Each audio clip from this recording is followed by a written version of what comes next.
সুপ্রিয় দর্শক, দেশে বিদেশে যে যেখান থেকেই দেখছেন সমসাময়িক গুরুত্বপূর্ণ বিষয় নিয়ে এনটিভির নিয়মিত আয়োজন আইএফআইসি ব্যাংক নিবেদিত এই সময়ে আপনাদের সবাইকে স্বাগত জানাচ্ছি। আমি নজরানা চৌধুরী।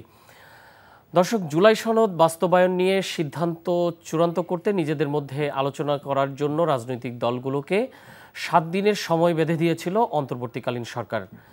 আগামীকাল সেই সময়সীমা শেষ হচ্ছে, কিন্তু এখন পর্যন্ত সিদ্ধান্ত চূড়ান্ত করা তো দূরের কথা, নিজেদের মধ্যে আলোচনায় বসতে পারেনি প্রধান দলগুলো। এই অবস্থায় কি করতে যাচ্ছে সরকার, এই বিষয় সহ আরও কিছু বিষয় নিয়ে আলোচনা করতে আজ আমরা দুজন অতিথিকে এনটিভির স্টুডিওতে আমন্ত্রণ জানিয়েছি। তারা হলেন বাংলাদেশ জাতীয়তাবাদী দল বিএনপির দলীয় সাবেক সংসদ সদস্য ও ঢাকা বিশ্ববিদ্যালয় কেন্দ্রীয় ছাত্র সংসদ ডাকসুর সাবেক এজিএস নাজিমুদ্দিন আলম এবং ঢাকা বিশ্ববিদ্যালয়ের রাষ্ট্রবিজ্ঞান বিভাগের অধ্যাপক কাজী মাহবুবুর রহমান। আপনাদের দুজনকে এনটিভির স্টুডিওতে স্বাগত জানাচ্ছি। আমি প্রথমেই অধ্যাপক কাজী মাহবুবুর রহমান আপনার কাছে আসতে চাই যে আগামীকালের যে 7 দিনের সময়সীমা শেষ হচ্ছে,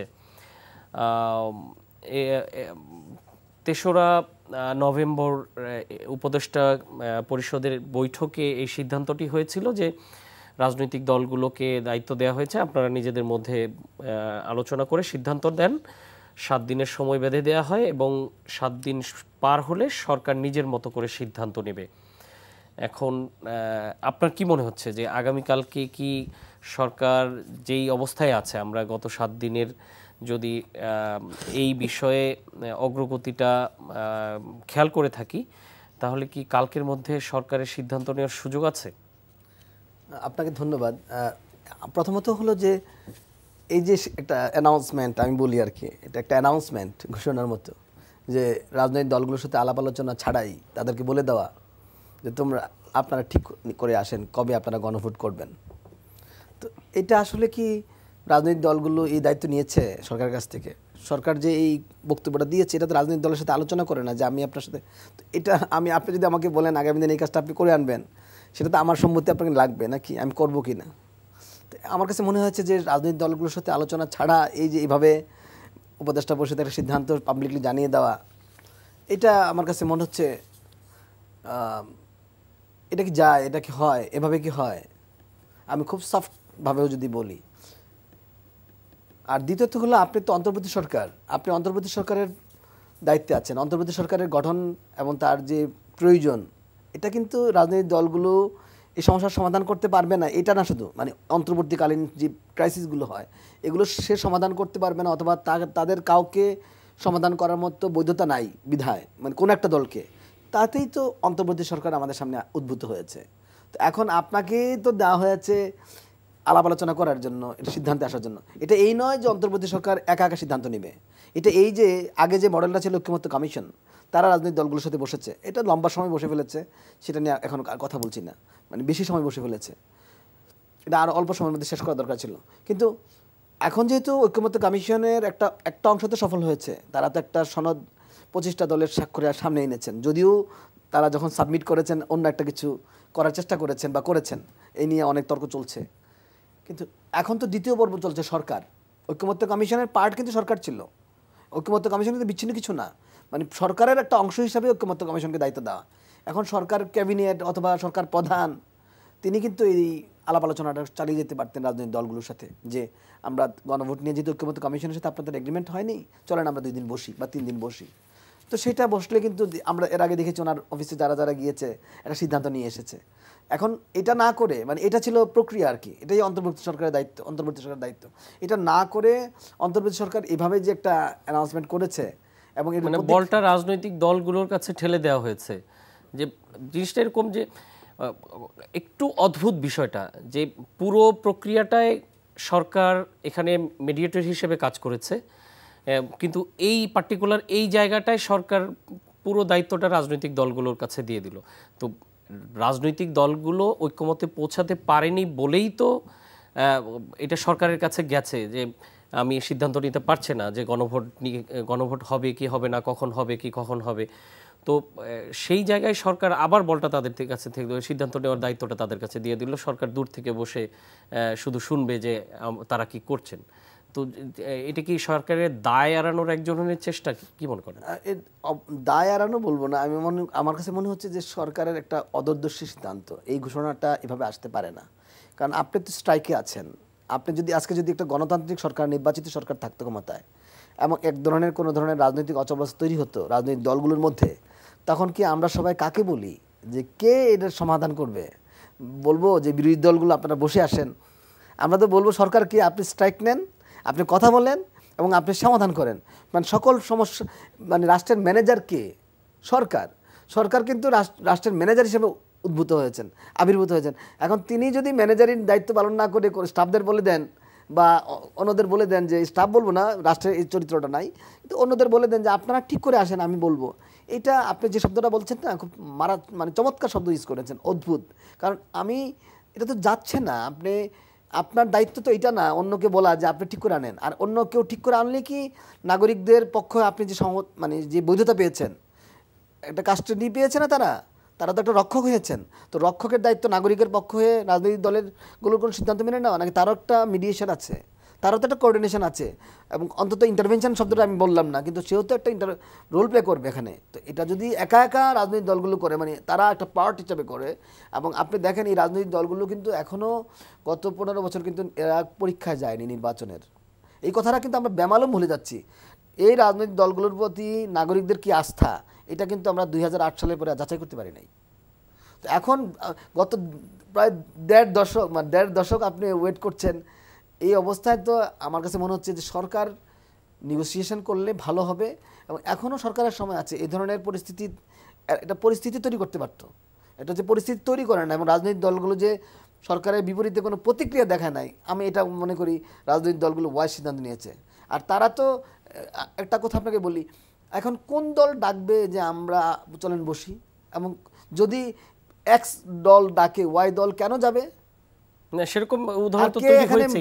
জামাতের পক্ষ থেকে আহ্বান জানানো হয়েছিল, কিন্তু বিএনপি বলেছে, সরাসরি না করে দিয়েছে যে অন্য কোনো দলের আমন্ত্রণে তারা আলোচনায় বসবেন না, সরকার যদি বলে সেই ক্ষেত্রে তারা বসবেন। ধন্যবাদ অধ্যাপক মাহবুব। আমি নাজিমুদ্দিন আলম আপনার কাছে আসতে চাই যে জুলাই সনদের বাস্তবায়ন নিয়ে যে অচল অবস্থা এক ধরনের সৃষ্টি হয়েছে, এটিতেও অস্বীকার করার কোনো উপায় নেই। সেখানে রাজনৈতিক দলের দায় আসলে কতটুকু দেখেন? আপনি তো রাজনীতির সাথে অনেক দিন ধরে জড়িত। রাজনৈতিক দলের দায় তো অবশ্যই আছে। আপনাকে ধন্যবাদ, আমার সহ আলোচক এবং যারা বক্তব্য শুনছেন, এনটিভির প্রিয় শ্রদ্ধাভাজন দর্শকবৃন্দ, সবাইকে আমার আন্তরিক সালাম, আসসালামু আলাইকুম। রাজনৈতিক দলের দায় আছে এই জন্য যে জুলাই সনদ এটা কিন্তু স্বাক্ষর হয়ে গেছে। এখন জুলাই সনদটা বাস্তবায়ন কিভাবে হবে, কোন প্রক্রিয়া হবে, এটা নিয়ে প্যাচ লাগছে। জামাত ইসলাম বলতেছে যে এটা আগে হতে হবে, জাতীয় নির্বাচনের আগে হতে হবে। তো জাতীয় নির্বাচনের আগে 3 মাস আগে, এখন একটা জাতীয় নির্বাচনের আগে 3 মাস আগে একটা গণভোট হওয়া সম্ভব? এটা কি মানে যুক্তিসঙ্গত? একদিকে আপনার খরচ, আমাদের দেশের ইকোনমিক্যাল অবস্থা আমরা তো সবাই জানি। তো অন্যান্য রাজনৈতিক দল, সব দল বলছে যে একই ডেটে, শুধুমাত্র জামাত বলছে আমার মনে হয় আগে হইতে হবে। খরচটা আমি একটু যোগ করি। আচ্ছা, তাছাড়া খরচটা হলো সেকেন্ডারি, আরো আছে। ফেব্রুয়ারিতে নির্বাচন হলে এই টাইমে তো সম্ভবই না। টাইমটা একটা ব্যাপার। এই টাইমে কিভাবে দুটা নির্বাচন পরপর হয় 3 মাসের মধ্যে? এটা অসম্ভব একটা দাবি। কারণ ডিসেম্বরে যদি তফসিল ঘোষণা হয়, আপনাকে এখানে আপনার ইন্টেনশনটা দেখতে হবে। ইন্টেনশনটা কি? নির্বাচনটা পিছানো, নির্বাচনটা কি দেরিতে নিয়ে যাওয়া, নির্বাচনটা যাতে অনিশ্চয়তার দিকে নেওয়া যায়, অথবা জনমনে একটা শঙ্কার সৃষ্টি হয়। আমি তো দেখতেছি শঙ্কার সৃষ্টি করছে বা কালক্ষেপণ করার একটা প্রক্রিয়া চলছে। এখানে অন্তর্বর্তীকালীন সরকারের দায়িত্ব হলো একটা জনগণের ভোটের অধিকারের জন্য, যেটা আমরা আন্দোলন করছি, এটা সুষ্ঠু ভোট, যেটার জন্য আমরা অনেক জীবন দিয়েছে। গণতন্ত্রকে আওয়ামী লীগ বারবার গলা টিপে হত্যা করেছে, জনগণের ভোটের অধিকার কেড়ে নিয়েছে, দিনের ভোট রাতে করেছে, দামি ভোট করেছে, মানে নির্বাচন ব্যবস্থাটা তো ধ্বংস করে দিচ্ছে। যার জন্যই তো এই সমস্ত চোরের দল মাফিয়া সরকার পালিয়েছে গণরোষের ভয়ে। এখন আমাদের কি জনগণের যে ক্ষমতাটা জনগণের হাতে দেওয়া, সেটা কিভাবে সম্ভব? এটা পার্লামেন্ট একটা সুষ্ঠু অবাধ ক্রেডিবল ইলেকশনের মাধ্যমে এটা সম্ভব। তো এই ক্রেডিবল ইলেকশনটা যদি হয়, free and fair credible election যদি হয়, তখন আপনার একটা গভর্নমেন্ট একটা স্টেবল গভর্নমেন্ট হয়, একটা শক্তিশালী গভর্নমেন্ট হয়, জবাবদিহিমূলক সরকার হয়। এটা দেশে বিদেশে সকলের ভিতরে একটা কনফিডেন্স আসে, সবার ভিতরে একটা আপনার সমস্ত ব্যবসা বাণিজ্য সব কিছু আদান প্রদান হয়। তো এই জিনিসটা তো খুব প্রয়োজন, জরুরি, যেটা আমরা বারবার বলছি যে একটা ইলেকশন দেন। ইলেকশন দিলে পরে আইন শৃঙ্খলাটা কন্ট্রোলে আসবে। আইন শৃঙ্খলা কন্ট্রোল করা যাচ্ছে না, মব জাস্টিস, মব ভায়োলেন্ট, মাস্তানি, চাঁদাবাজি, সন্ত্রাসী, আমাদের হাতে তো নাই। আমরা তো অলরেডি যারা যারা উল্টাপাল্টা করছে আমাদের দলের ভিতরে সাথে সাথে বহিষ্কার। আমার পার্টির ভারপ্রাপ্ত চেয়ারম্যান জনাব তারেক রহমান সাহেব কোনোভাবেই দলের অভ্যন্তরে যারা দলের ভাবমূর্তি বা দলের নাম বিক্রি করে যারা উল্টাপাল্টা করবে, মাস্তানি করবে, চাঁদাবাজি করবে, দখলবাজি করবে, কাউকে আমার দলে জায়গা হবে না। পরিষ্কার নির্দেশ। কোনো রকম যদি কোনো প্রমাণ পাওয়া যায়, কোনো তথ্য পাওয়া যায়, বা আপনিও যদি কোনো তথ্য দেন, তার খবর আছে। এখন আমাদের তো মেশিনারিজ নাই। এখন সুতরাং আপনাকে একটা জিনিস চিন্তা করতে হবে যে আরেকটা জিনিস আপনি গণভোট যদি আপনি আগে দেন, এই যে আমাদের যে একটা চেতনাটা নষ্ট হতে পারে। হা না ভোট, একটা চ্যালেঞ্জিং পজিশনে যান, টার্ন আউট যদি না হয়, ভোট কেন্দ্রে কেউ যদি না আসে, আপনি এটাকে কেন্দ্র করে একটা চ্যালেঞ্জিং দিকে চলে যাচ্ছেন। আমরা সবাই বলতেছি যে না, সেম ডেট, মানে জাতীয় সংসদের নির্বাচন ওই ডেটেই আপনি গণভোটটা করেন, এক খরচে করে ফেলেন। কিন্তু আপনি একা বলতেছেন যে না, আগে হইতে হবে। এই যে গোধরা প্যাঁচ লাগানো, সবসময় প্যাঁচ লাগাবে। এদের এই প্যাঁচ লাগানোর জন্য আমাদের যে সাধারণত মানে বিশেষ করে এই ফ্যাসিবাদ বিরোধী শক্তি, মানে কারা এই প্যাচ লাগাচ্ছে? জামাত ইসলাম হুমকি দিচ্ছে, আন্দোলনে যাবে, ভয় দেখাচ্ছে ইন্টারিয়াম গভর্নমেন্টকে। ইন্টারিয়াম গভর্নমেন্টে ভয় দেখানোর কোনো দরকার নাই তো। ইন্টারিয়াম গভর্নমেন্ট আমাদের সবার, এটা আলোচনার মাধ্যমে, যুক্তিসঙ্গত আলোচনার মাধ্যমে সমাধানে আসতে হবে। যুক্তি থাকতে হবে। 3 মাসের ভিতরে 2টা নির্বাচন তো হয় না। অসম্ভব বিষয়টাকে কেন সামনে নিয়ে আসতেছেন? তখনই আমার মনে হচ্ছে বা জনগণের মনের ভিতরে এই শঙ্কাটা আসে যে ইলেকশন বোধহয় আদৌ হবে না। আপনি মানুষের কাছে জিজ্ঞেস করেন, যে মানুষে বলে কি, ভাই ইলেকশন কি হবে, আসলে কি হবে? এই যে একটা শঙ্কা, আপনি দেখেন, যান আপনি প্রেস ক্লাবে যান, আপনি সাধারণ মানুষের কাছে যান, বা সুশীল সমাজের কাছে যান, সচিবালয়ে যান, কর্মচারীদের কাছে যান, তারা বলবে ভাই ইলেকশনটা কি হবে আদৌ? 15 ফেব্রুয়ারি তো ইয়ার আগে তো ডেট দিছে। তো আপনি তো একটি দলের দিকে আঙ্গুল নির্দেশ করছেন, তো এটা ইমিডিয়েটলি বসে সমাধান করতে হবে। সরকারের পক্ষ থেকে ডাকতে হবে যে এটা এইভাবে হয় না, এটা 3 মাসের ভিতরে 2টা ইলেকশন হয় না। পরিষ্কার কথা, একই খরচে এটা সেরে। সরকারের কোনো দায় দেখেন কিনা এই অচল? সরকারের দায়িত্ব আছে এটা নেগোশিয়েট করা, বসাইতে হবে, ডাকতে হবে, ডেকে বসতে হবে। না, যেই অচল অবস্থা তৈরি হয়েছে এর পেছনে সরকারের কোনো দায় দেখেন কিনা? না, সরকারের দায়ী করে। সরকার তো এখানে আপনার তাদের তো একটা আন্তরিকতা আছে যে একটা না, যেমন অধ্যাপক কিন্তু বললেন যে 3রা নভেম্বর যে উপদেষ্টা পরিষদের বৈঠকের পর যেটি সিদ্ধান্ত নেওয়া হয়েছিল, যে সিদ্ধান্ত নেওয়ার এখতিয়ার রাজনৈতিক দলকে দিয়ে দেওয়া হলো সরকারের পক্ষ থেকে। পলিটিক্যাল পার্টি, তাদের তো মেইন রেসপন্সিবিলিটি। এই সরকার তো আমাদের সকল ফ্যাসিবাদ বিরোধী শক্তি যারা, আমাদের সকলের সরকার, এটা আমাদের সকলের সমর্থনের সরকার। আমরা এই সরকারকে সহযোগিতা করতে হবে আমাদের। আমরা হুমকি দামকি, একটু পরে আন্দোলন, আপনার করা, মুভ ভায়োলেন্ট, মুভ জাস্টিস, এগুলো তো ঠিক না। আলোচনার মাধ্যমে, আলোচনার টেবিলে সমাধান করে আমাদের সামনের দিকে এগোতে হবে। এখন রাস্তাঘাট বন্ধ করা যাবে না, বুঝতে পারলেন না? তো এই জন্য আমি বলছি যে যেটা আলোচনা হবে, সরকার ইমিডিয়েট ডেকে বসে যেটা যুক্তিসঙ্গত সেই ব্যাপারটা সিদ্ধান্ত নিয়ে জুলাই সনদ কীভাবে বাস্তবায়ন করতে হবে। গণপরিষদ ভোট, ওকে, গণপরিষদ ভোট হোক। গণপরিষদ ভোটে আমরা তো এগ্রি করেছি, সকল দলই এগ্রি করেছে, এনসিপিও তো এগ্রি করেছে, সেম ডেট। সমস্যা কি? জি, ধন্যবাদ। জুলাই সনদের বাস্তবায়ন নিয়ে আবারও একটু আসতে চাই যে আগামীকাল তো 7 দিনের সময়সীমা শেষ হচ্ছে, যেটি সরকারের পক্ষ থেকে দেয়া হয়েছিল, এবং তখন কিন্তু আইন উপদেষ্টা বলেছিলেন যে রাজনৈতিক দলগুলো যদি এই 7 দিনের মধ্যে সিদ্ধান্ত নিতে না পারে তাহলে সরকার নিজেই এই বিষয়ে সিদ্ধান্ত নেবে। এখন প্রশ্ন হলো, সরকার এই সময়ের মধ্যে সিদ্ধান্ত নিতে পারবে কিনা। দ্বিতীয় প্রশ্ন, সরকার সিদ্ধান্ত নিলেও সেই সিদ্ধান্তটি কেমন হবে। আর সর্বশেষ প্রশ্ন, আর সরকারের সেই সিদ্ধান্তগুলো রাজনৈতিক দলগুলো মানবে কিনা। অধ্যাপক মাহবুব। আপনাকে আবারও ধন্যবাদ। এটা একটা উদ্ভট ব্যাপার হয়ে গেল যে আপনি যখন একমত হতে পারছেন না রাজনৈতিক দলগুলো, তখন সরকার সিদ্ধান্ত নিয়ে নেবে।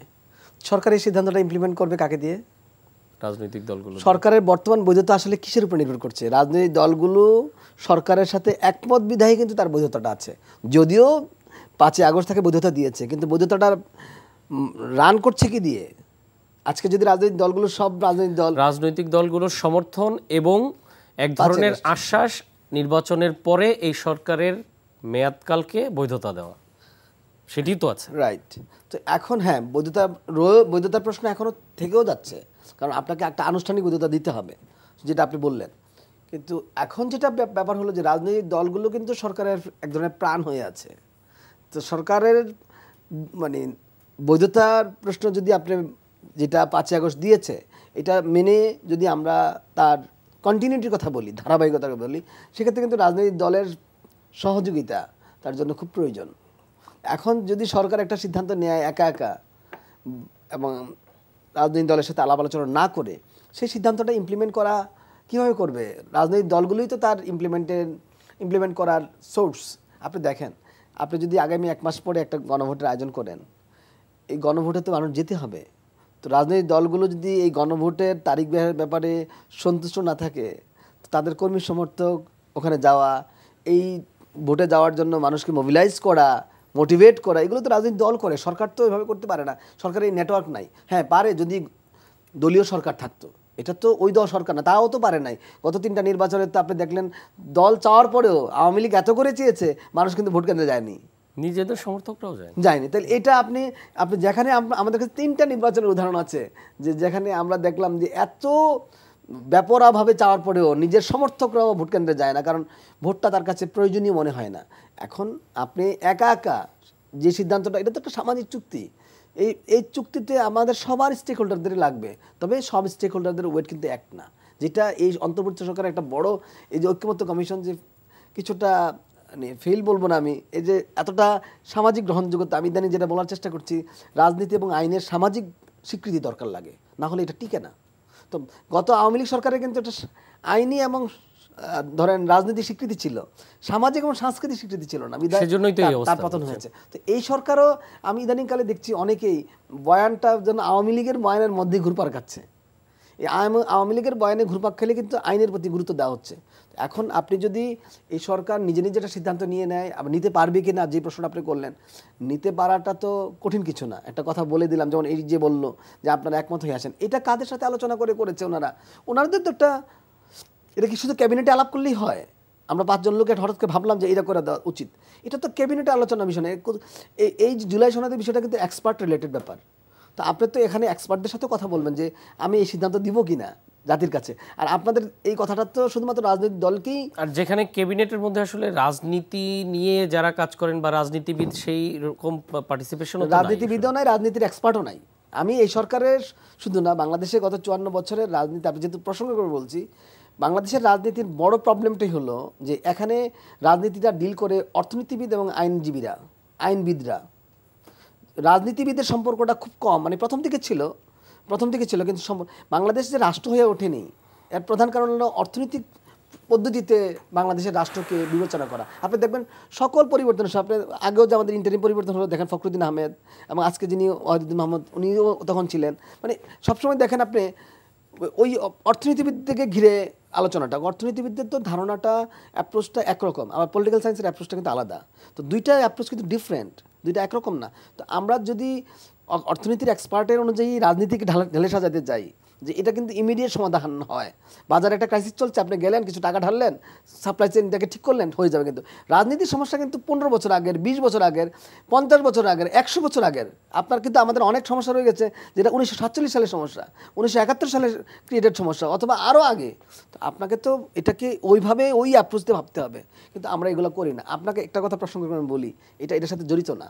তার যেহেতু আপনি নির্বাচনটাকে নিয়ে আসছেন, নির্বাচন কিন্তু আমি এই কথাটা বলা শুরু করছি ইদানিংকালে, এটা হয়তো অন্য জায়গায় আপনি নাও শুনে থাকতে পারেন। নির্বাচন মানে ভোট কোনোভাবেই মানুষের অধিকার নয়, নাগরিকের অধিকার নয়। ভোট হলো নাগরিকের তার মালিকানা প্রকাশের উপায়। নাগরিক যে রাষ্ট্রের মালিক, সামাজিক চুক্তিতে যে মালিক হয়েছে, সে মালিকানা না প্রকাশ করবে কি দিয়ে? সে ভোটটা দিয়ে বলে, এই যে গভর্নমেন্ট তোমার আমি তৈরি করলাম, আমাকে কিন্তু তুমি আমার সম্মতি অনুযায়ী পরিচালনা করবা। এটা আমরা যেটা বলি অধিকার, তার অধিকার কী করে হবে? এটা তো তার সম্মতি প্রকাশ, সে মালিকানা প্রকাশ করছে, আমি আপনাকে ঠিক করেছি, আপনি আমাকে ম্যানেজ করেন। এখন গত কয়েক বছর ধরে, কয়েক মাস ধরে বা এই সরকার আসার পরে আগের সরকারের মতো করে এই ভোটটাকে নেগলেক্ট করার একটা আলোচনা বাজারে আছে। এটা তো মালিক নিজেই নিজেকে অস্বীকার করা। এমন অভিযোগও তো পাওয়া গেছে বাংলাদেশের নাগরিকরা টাকা খেয়ে ভোট দিয়ে দেয়। সেটা তো থাকতেই পারে, সব দেশেই আছে। না, এই ধরনের কথা গভর্নমেন্টের পক্ষ থেকে আপনি যদি আর একটা মিনিট সময় দেন, আমি একটা বিষয় একটু আনতে চাই। সেটা হলো, আপনি দেখেন আজকে 9 নভেম্বর, এই মাসে আর আছে 21 দিন, ডিসেম্বরের 31 দিন। তাহলে আপনি দেখেন আছে কয়দিন? আর জানুয়ারিতে 2 মাস, ওখানে 2 মাস আর এখানে 20 দিন, তো 2 মাস 20 দিন। আপনি যদি রোজার আগে নির্বাচন করতে চান, সেক্ষেত্রে তো 8 থেকে 12 এর মধ্যে শেষ করতে হবে, কারণ শপথ গ্রহণের অন্য কিছু আছে। আমি মনে করি মানে খুব ভালো ডেট হলো 8ই ফেব্রুয়ারি। সময় কিন্তু এই যে 2.5 মাস 3 মাসের মধ্যে সময় নির্বাচন করতে হবে, এর যে একটা ভাব, মানে এটা একটা ম্যানিফেস্টেড হইতে হবে না। ভাব শব্দটা আমি এভাবে বলছি, ম্যানিফেস্টেশন, মানে প্রসেশন না, একটা ম্যানিফেস্টেশন। তো রাষ্ট্রের জায়গা থেকে, ইলেকশন কমিশনের জায়গা থেকে, এমনকি নাগরিকের জায়গা থেকে কি আপনি ধরতে পারছেন নাগরিক কি এভাবে মোটিভেটেড হয়েছে, উৎফুল্ল হয়েছে? আপনি গণভোটের কথা বলছেন, কিন্তু জাতীয় নির্বাচন, গণভোট, কোনো ক্ষেত্রে কি নাগরিককে কতটা উৎফুল্ল করতে পারছেন? নাগরিক কি সেভাবে প্রভাবিত, মোটিভেটেড? এটা কিন্তু, এবং আরেকটা জিনিস, যারা দেখেন গণভোটের কথা আগে পরে বলে, গণভোটের যে হলেই সেই গণভোটে যে এই সংবিধান, জাতীয় জুলাই সনদ কতটা ভোট পাবে, এই ব্যাপারে নাগরিকদের কাছে কি কমিটমেন্ট তারা পেয়েছে, কতটা তারা জানে? তারা নাগরিকের কাছে গিয়েছে, সবাই নাগরিকের প্রশ্ন জেনেছে যে জুলাইয়ের সনদের ব্যাপারে তাদের আগ্রহটা কি, তাদের অভিমতটা কি? এই সকল বিষয় যাচাই বাছাই না করে এই যে তাড়াহুড়া, এবং এক্ষেত্রে যদি মানে আমি মনে করি আর কি, উনি নিজেও বলেছেন, আলী রিয়াজ যে বলেছেন যে কোথাও না আসছে, তারপরে আবার রিভাইজ করেছে। কিন্তু 1 বছর পরে, 1.5 বছর পরে এই যে জুলাই সনদের জন্য আপনি এত আকাঙ্ক্ষা, এটা তো স্বাভাবিক প্রক্রিয়ায় সনদ না, আপনি একটা রক্তাক্ত বিপ্লবের পরে সনদ আসছে, সেই সনদের ক্ষেত্রে না আসলে তো বিপ্লবটাও ঝুঁকিতে পড়ে যায়। তো আপনি কিভাবে এই প্রক্রিয়া, আলী রিয়াজ নিজেই বলেছেন যে কোথাও না আসছে ওই দিন, যেদিন উনি সাবমিট করলেন। তো এটা আমার কাছে মনে হচ্ছে কি, ওনারা জুলাই সনদকে এতটা সিরিয়াসলি কি নিচ্ছেন? এক। দ্বিতীয়ত হলো, এই যে 1.5 বছর আমরা অপেক্ষা করলাম জুলাই সনদের জন্য, সংবিধান পরিবর্তনের জন্য, একটা কর্তৃত্ববাদ বিরোধী রাষ্ট্রের জন্য, এটা কি আমাদের কাছ থেকে হারিয়ে যাচ্ছে? এই প্রশ্ন কিন্তু আমাদের মধ্যে তৈরি করতেছে এখন। আমি একটু যোগ করতে চাই আপনার এই সন্দেহ সাথে সাথে, যে আজকে বিএনপি মহাসচিব মির্জা ফখরুল ইসলাম আলমগীর ঠাকুরগাঁওয়ে ওনার একটা পলিটিক্যাল রাজনৈতিক সভা ছিল, সেখানে উনি বলেছেন যে রাজনৈতিক দলগুলোকে সরকারের পক্ষ থেকে 7 দিনের সময় বেঁধে দেওয়া ব্ল্যাকমেলিং, এটি বলেছেন। এবং ওনার সামনে সমবেত যে সাধারণ মানুষ ছিলেন, ওনার এলাকার মানুষ, তাদেরকে জিজ্ঞাসা করেছেন যে আপনারা কি আসলে সংস্কার বা জুলাই সনদ কি এগুলো বোঝেন কিনা। তো এক ধরনের ফিডব্যাক ইনস্ট্যান্ট এসেছে যে তারা আসলে এগুলো বোঝেই না, অথচ গত 1.5 বছর ধরে আমরা এই বিষয় নিয়ে আলোচনা করছি, রাষ্ট্রের আরও নানা সমস্যা থাকা সত্ত্বেও। তো রাজমন্ত্রী মাল্লাম, আপনার কাছে জানতে চাই যে সরকার এই যে ব্ল্যাকমেলিং শব্দটি ব্যবহার করেছেন মির্জা ফখরুল ইসলাম আলমগীর, আপনার দলের মহাসচিব, এর সাথে আমি রিলেট করতে চাই যে সরকার যদি 7 দিন পরে নিজেরাই দায়িত্ব নেবে, নিজেরাই সিদ্ধান্ত দেবে, এরকম জায়গায় চলে যায়, সেই সিদ্ধান্ত তো তাহলে রাজনৈতিক দলগুলোকে মানতে হবে, এরকম সিদ্ধান্তই তো আসবে, তাহলে সেটি আপনারা মানবেন কিনা? এখন এটা একটা প্রশ্ন। এখন ব্যাপার হলো যে যদি আপনার যুক্তিসঙ্গতভাবে মানে জিনিসটা যদি সিদ্ধান্ত আসে যেটা যুক্তিসঙ্গত আমরা হ্যাঁ, একটু আপনার বলছি। আমি একটি বাক্যে দুবার যদি এসছে বোঝাই যাচ্ছে। আমার আমার আমার আমার বক্তব্য কিন্তু প্রথমেই বলেছিলাম যে একটি মাত্র রাজনৈতিক দল তারা বলছে যে গণভোটটা আগে হবে। তো এখন এটা যদি এই ওনাদের কথা অনুযায়ী যদি উনি দিয়ে দেয়, যেটা 3 মাসের ভিতরে 2টা ভোট হতে পারে না, আমি যে কথাটা বললাম, তো সে অযৌক্তিকভাবে যদি এটা দেওয়া হয়, তো অন্যরা তো এটা চায় নাই, সবাই চাচ্ছে জাতীয় সংসদ নির্বাচন সেম ডেটে হোক গণভোটটা।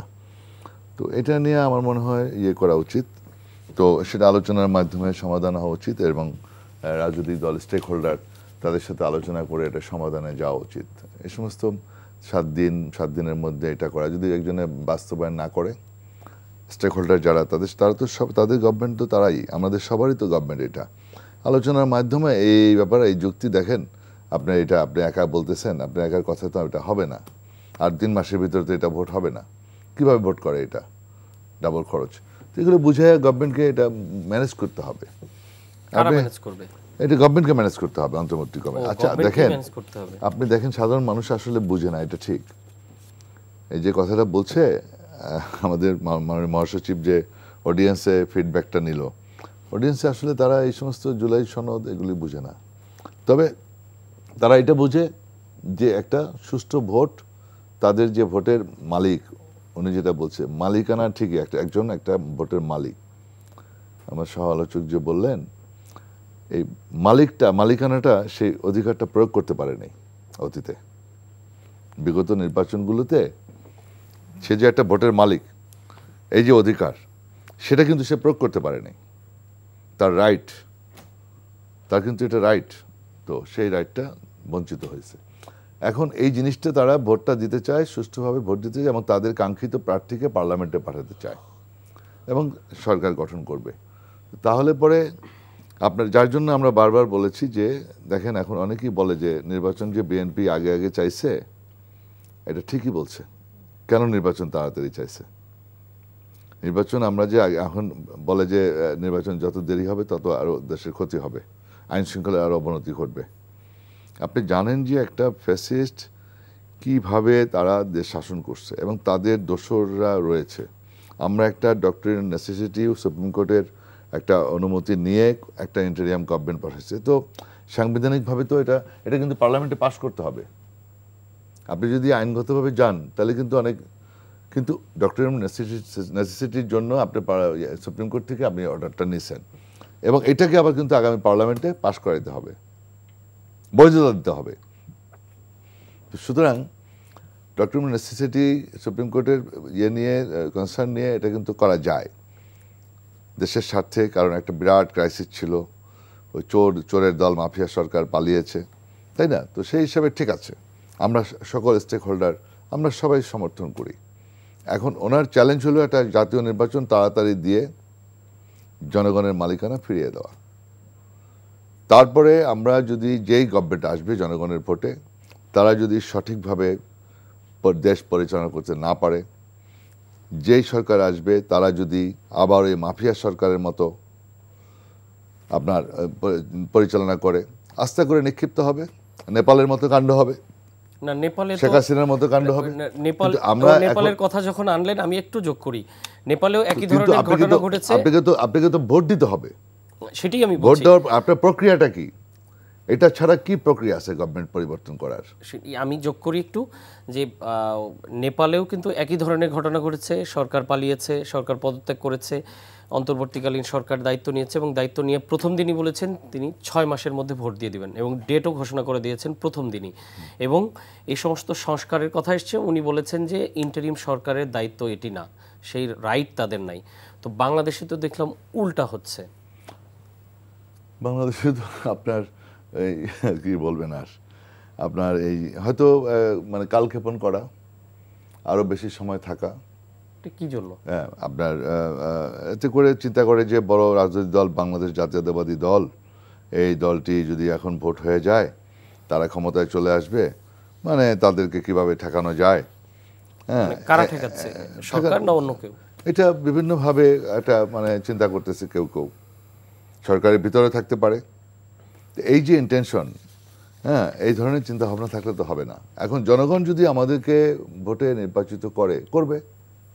এখন আপনি যদি আমরা আসবো সেই জন্য ইলেকশন পিছাইতে হবে, যেটা আওয়ামী লীগ চায়, ইন্ডিয়া চায়, যে ইন্ডিয়া আওয়ামী লীগকে টিকায় রাখছে, তারা চায় ইলেকশন যাতে বানচাল হয়, ইলেকশন যাতে পিছিয়ে যায়। এটা তো দেশের বাইরে, আওয়ামী লীগও দেশের বাইরে, ইন্ডিয়াও দেশের বাইরে, দেশের ভেতরে কি কেউ চায়? দেশের ভিতরে আপনার গিয়ে আওয়ামী লীগের লেসপেন্সাররা তো আছে, আওয়ামী লীগের অনেক দোসররা এখনো আছে, সচিবালয় আছে, প্রশাসনের কিছু কিছু কি পয়েন্টে আছে। আমাদের সংখ্যাটা এইখানে, সেই জন্য আমরা নির্বাচনটা আগে আগে চাই। নির্বাচনটা আগে আগে চাইলে পরে আমরা একটা এস্টাবলিশমেন্ট গভর্নমেন্ট, একটা ইলেক্টেড গভর্নমেন্ট আসতে পরে ওই দোসররা মানে কোথায় কোথায় আছে আমরা চিহ্নিত করতে পারবো, এবং তাদেরকে কিন্তু আমরা কি পয়েন্টে রাখবো না, এটা দোসররা ভালো করে জানে। এবং এটাও জানে এস্টাবলিশমেন্ট গভর্নমেন্ট আসলে পরে বিচার প্রক্রিয়াটা এটাও কিন্তু খুব সুষ্ঠুভাবে হবে। যেমন পিলখানার দক্ষ সেনাবাহিনী অফিসারদের নির্মমভাবে হত্যা করেছে আওয়ামী লীগ ফ্যাসিস্ট মাফিয়া সরকার, সেনাবাহিনীকে দুর্বল করার জন্য, যেটা ভারতও চেয়েছে বাংলাদেশের সেনাবাহিনী যাতে দুর্বল হয়ে যায়। ফলে ওইখানে বিচার হবে। আমার বন্ধু ইলিয়াস আলীরে গুম করেছে, আরও অসংখ্য নেতাকর্মীদেরকে গুম করেছে, সেই বিচারগুলো আসবে। আপনার জুলাই আগস্টে যে হত্যা হয়েছে প্রায় 1500 থেকে 2000, এই সমস্ত হত্যার বিচার হবে। তো ফলে তারা তো audit, establishment government, BNP government যেন না বসে, একটা দুর্বল গভর্নমেন্ট যেন থাকে, এটা আমাদের সবাইকে বুঝতে হবে। একটা ইলেক্টেড গভর্নমেন্ট সবচেয়ে শক্তিশালী গভর্নমেন্ট, এবং সেটা সাস্টেনেবল, মানে যাতে সাস্টেন করে। আপনি তো টেকসই গভর্নমেন্ট লাগবে, এবং তখন আপনি আইনের শাসন, প্রশাসন সবাই একটা তাদের ভিতরে একটা আনুগত্য থাকে, একটা ডিসিপ্লিন থাকে। পুলিশ প্রশাসন তারা চিন্তা করে একটা ইলেক্টেড গভর্নমেন্ট যদি এদিক ওদিক করি জবাবদিহিতা আছে, চাকরি চলে যাবে। তো ফলে আমরা চাই এই দেশটা বারবার হোঁচট খায়। আপনি দেখেন আপনার বারবার ট্রাকচ্যুত হয়, গণঅভ্যুত্থান করতে হয়, জীবন দিতে হয়, রক্ত দিতে হয়। স্বাধীনতার যুদ্ধ তো একটা বড় যুদ্ধ হলো, চেতনা ছিল মুক্তিযুদ্ধের চেতনার এই ট্যাবলেট খাওয়াইছে কতদিন। 75 সালে কি পরিণতি হলো? মুক্তিযুদ্ধের চেতনা কি? বাক ব্যক্তির স্বাধীনতা, গণতন্ত্র, সাম্য, সামাজিক ন্যায় বিচার। কোনো গণতন্ত্র ছিল না, একদলীয় শাসন ব্যবস্থা, বাকশাল, অপোজিশন যারা আছে তাদেরকে হত্যা করা রক্ষী বাহিনী দিয়ে, 30,000 রাজনৈতিক কর্মীকে হত্যা করেছে। তো এই যে ফলে পরিণতিটা কি দাঁড়ালো? তারপরে তাদের নেতার জানাজা হয় না। আবার একইভাবে তিনি একই কাজ করলেন, যখনই আওয়ামী লীগ ক্ষমতায় আসে তখনই গণতন্ত্রের গলা টিপে ধরে। আর বহুদলীয় গণতন্ত্র, দেখেন সংস্কার তো আমাদের সবচেয়ে সংস্কারের মেইন সংস্কারক তো আমরা বিএনপি এবং জিয়াউর রহমান। সংস্কারটা কি? আপনার এই যে বহুদলীয় গণতন্ত্র, বাক ব্যক্তির স্বাধীনতা। আওয়ামী লীগ 4টা পত্রিকা রাখছে, আর জিয়াউর রহমান আসার পরে সমস্ত পত্রিকা, জাতীয় প্রেস ক্লাব জিয়াউর রহমানের জায়গায় দেওয়া, জাতীয় প্রেস ক্লাবকে এস্টাবলিশ করেছে জিয়াউর রহমান, বাক ব্যক্তির স্বাধীনতা নিশ্চিত করেছেন। বহুদলীয় গণতন্ত্র শেখ হাসিনারও আছে, বহুদলীয় গণতন্ত্রের প্রবক্তা। আবার বেগম খালেদা জিয়া সংসদীয় পদ্ধতি চালু করেছেন। নির্বাচন সংসদীয় পদ্ধতি চালু করে আপনারা বিএনপি দেখেন, আপনারা জামাত, জাতীয় পার্টি, আওয়ামী লীগ সবাই মিলে আমাদের তত্ত্বাবধায়ক সরকার দাবি করলো, সেটা নিয়ে 173 দিন হরতাল করলো। আমরা আবার 15 ফেব্রুয়ারি নির্বাচন করে আমি সেদিন এমপি হয়ে আসলাম, আমরা ওইটা আইন পাশ করলাম, পাশ করে ওইটাই দিয়ে দিলাম। ম্যাডাম কিন্তু সেনাবাহিনী, পুলিশ, প্রশাসন দিয়ে, বিডিআর দিয়ে টিকে থাকতে চায় নাই, জনগণকে খুন করতে চায় নাই। সঠিক। ম্যাডামের জনগণের প্রতি যে দরদ, গণতন্ত্রের প্রতি, ঠিক আছে আপনারা সবাই চাচ্ছেন, আমি ওইটা পাশ করে দিয়ে আমি পাওয়ার হাউস হ্যান্ড ওভার করে দিল। তারপরে আবার 12ই জুন নির্বাচন হলো, সেই 12ই জুনে নির্বাচনে আপনার গিয়া 96 সালে আওয়ামী লীগ গভর্নমেন্ট ফর্ম করলো, তত্ত্বাবধায়ক সরকার। এই তত্ত্বাবধায়ক সরকার তারা খামখেয়ালিপনা কইরা উঠাই দিল আওয়ামী লীগ। বারবার দেশের ভিতরে একটা অচলাবস্থা, একটা বাজে অবস্থা, বাজে পরিবেশ সৃষ্টি করেছে আওয়ামী লীগ। এই দেশকে পিছিয়ে নিয়েছে। এই 17টা বছর কি করলো? বারবার আমাদের দেশটাকে ধ্বংসের দিকে নিয়ে গেছে, প্রত্যেকটা ইনস্টিটিউশন ধ্বংস করে দিয়েছে। সুতরাং এখন আমাদের কাজ হলো একটা বিরাট চ্যালেঞ্জ, যে এই যে মাফিয়া সরকার আমরা দাঁড়িয়েছি, আমরা যারা আছি স্টেক হোল্ডার, আমরা যারা মাফিয়া বিরোধী শক্তি, আমাদের ভিতরে যেন এরকম একটা মনোভাব থাকে যে আমরা একটা সুষ্ঠু নিরপেক্ষ অবাধ নির্বাচনটা আমরা দিয়ে জনগণের সরকার প্রতিষ্ঠিত করি। জি, ধন্যবাদ। আমি একটু অধ্যাপক মাহবুব আপনার কাছে অন্য একটি বিষয় আসতে চাই, যে বর্তমান সময়ে বাংলাদেশের রাজনীতিতে আলোচিত চরিত্র তো আসলে এনসিপি, যেহেতু তাদের নেতৃত্বে না, এনসিপি তো তখন গঠিত হয়নি, এনসিপিতে এখন যারা নেতৃস্থানীয় আছে তাদের নেতৃত্বে অভ্যুত্থানটি সংগঠিত হয়েছিল। তো বাজারে এখন যেহেতু নির্বাচন এগিয়ে আসছে, তো এক ধরনের গুঞ্জন আছে যে এনসিপিকে বিএনপি এবং জামাত দুই দলই কাছে টানতে চায়, জোটে টানতে চায়।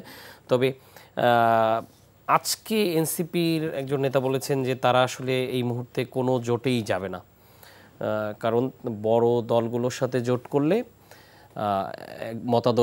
নিজস্ব রাজনৈতিক মতাদর্শটা চাপা পড়ে যায়।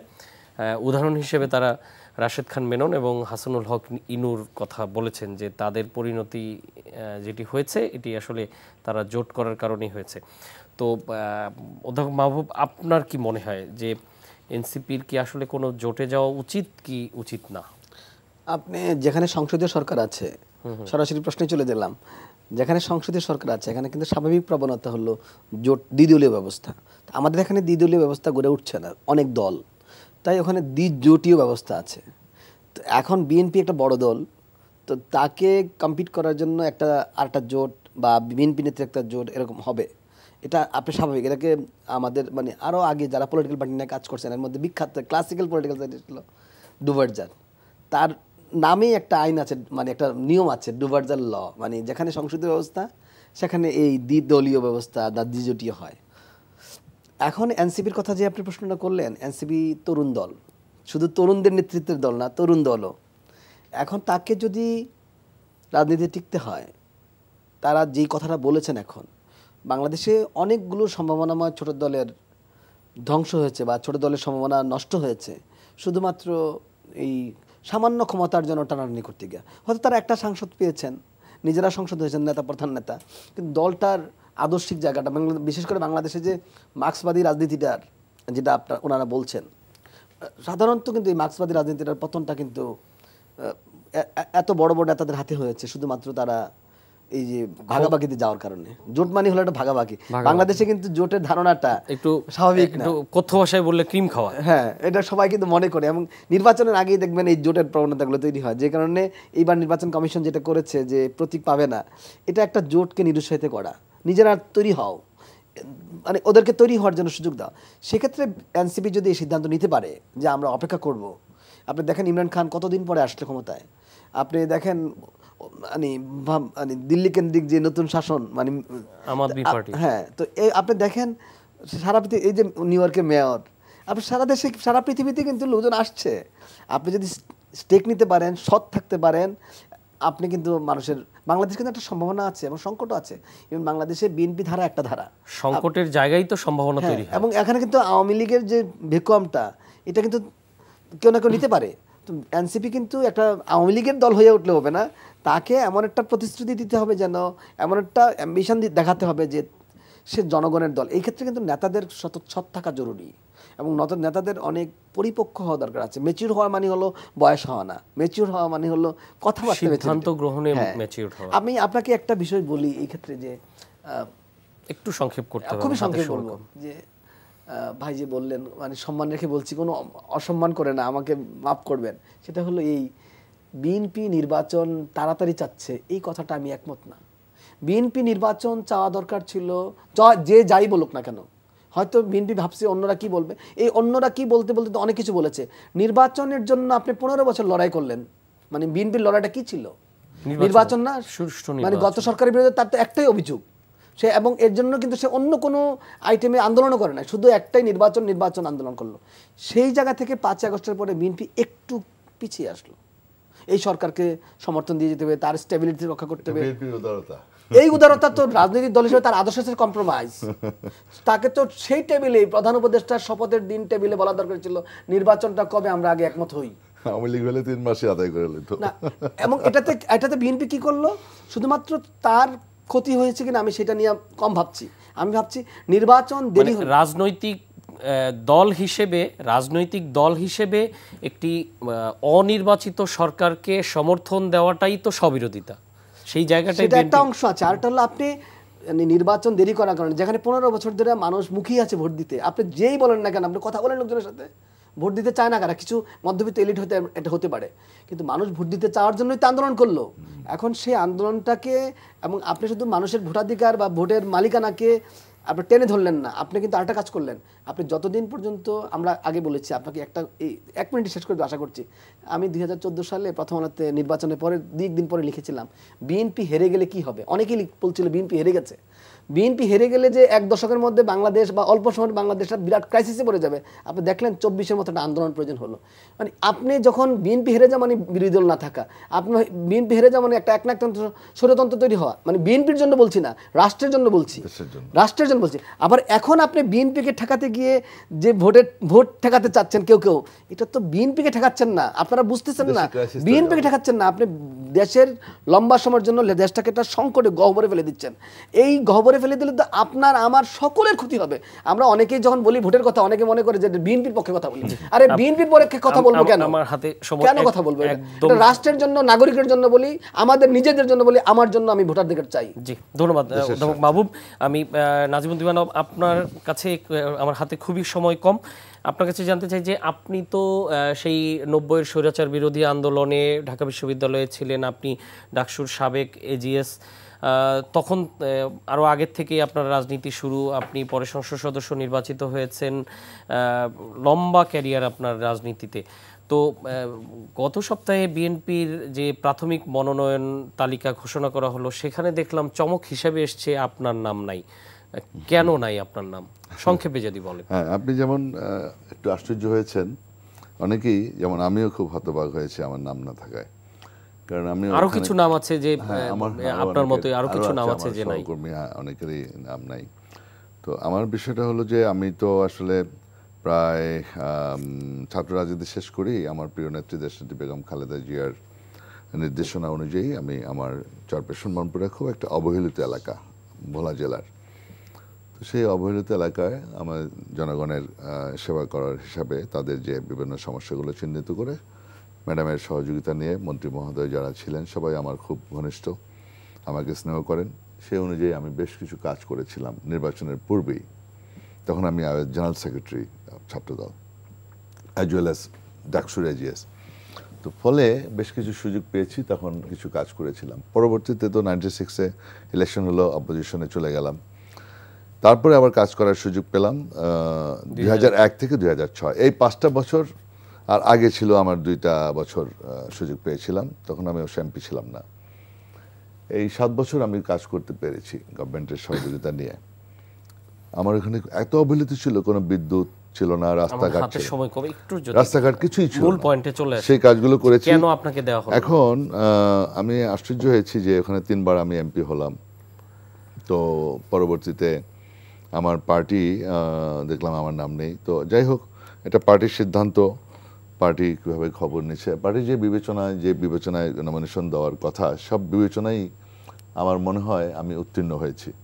আপনার উপস্থাপনায় বোঝা গেল এবং সবাই জানে। সবচেয়ে দুঃখজনক হলো যে, তো যেটাই হয়েছে পার্টির সিদ্ধান্তকে আমি মানি, পার্টির সিদ্ধান্ত দিয়েছে, হাইকমান্ড সিদ্ধান্ত দিয়েছে, অবশ্যই আমি স্বাগত জানাই। কিন্তু সবচেয়ে দুঃখজনক হলো এই যে আমাকে না দেওয়ার ফলে যাকে দেওয়া হয়েছে, এখন আমার এলাকায় মানে আওয়ামী লীগ আজকে মিছিল করছে। আজকে আওয়ামী লীগ মিছিল করে, এটা আমার বাসা 17 বার হামলা করেছে এরা, আমার ছাত্রদলের সভাপতিকে খুন করেছে, আমার অনেক নেতাকর্মীকে খুন করেছে, বাড়িঘরে হামলা করেছে, প্রত্যেকটা নেতাকর্মীকে লাঞ্ছিত করেছে, লুটপাট করেছে। সেই লুটেরারা সব এলাকায় উঠে গেছে। আপনার এলাকায় আপনার সাংগঠনিক দুর্বলতা মনে হয় যে আওয়ামী লীগ পুনর্বাসন করতেছে। এটা নিয়ে আজকে 2-3টা মিছিল হয়েছে আওয়ামী লীগের। দুঃখজনক, এটা আমার নেতাকর্মীরা এটা কোনোভাবেই মানতে পারছে না। তারা খুবই কষ্ট পাচ্ছে যে আওয়ামী লীগ কেন এখন তারা যারা নির্যাতনকারীরা তারা বাজারে সিনাফুলায় হাঁটবে। এটা যেমন তাদের কষ্ট লাগতেছে, আমার এলাকাবাসীর, আমারও খুব কষ্ট লাগতেছে যে এলাকাটা আমি সাজিয়েছি সুন্দরভাবে। জি, ধন্যবাদ। অবশ্যই এটা আমি আবেদন করেছি পুনর্বিবেচনার জন্য। নিশ্চয়ই আমি পুনর্বিবেচনার জন্য আমি আবেদন করেছি হাইকমান্ডের কাছে। নিশ্চয়ই আপনার দল বিষয়টি বিবেচনায় নেবেন। আমি আবেদন করেছি, হয়তো তারা পুনর্বিবেচনা করবেন ইনশাআল্লাহ, আমি আশা করি। আমরা অবশ্যই আশা করি। ধন্যবাদ আপনাদের দুজনকে। দর্শক, পাল্লা দিয়ে বাড়ছে ডেঙ্গু আক্রান্ত রোগীর মৃত্যুর সংখ্যা। গত 24 ঘন্টায় মারা গেছেন 6 জন, আর নতুন করে হাসপাতালে ভর্তি হয়েছেন 1195 জন। পাশাপাশি শীত আসি করছে।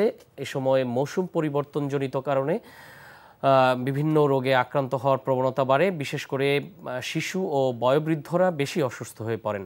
চিকিৎসকরা তাই সবাইকে সচেতন হওয়ার পরামর্শ দিয়েছেন। সবাইকে এ বিষয়ে সাবধানতা অবলম্বন করা এবং সতর্ক থাকার আহ্বান জানিয়ে আজকের মতো বিদায় নিচ্ছি। এনটিভির সাথে থাকার জন্য ধন্যবাদ। শুভরাত্রি।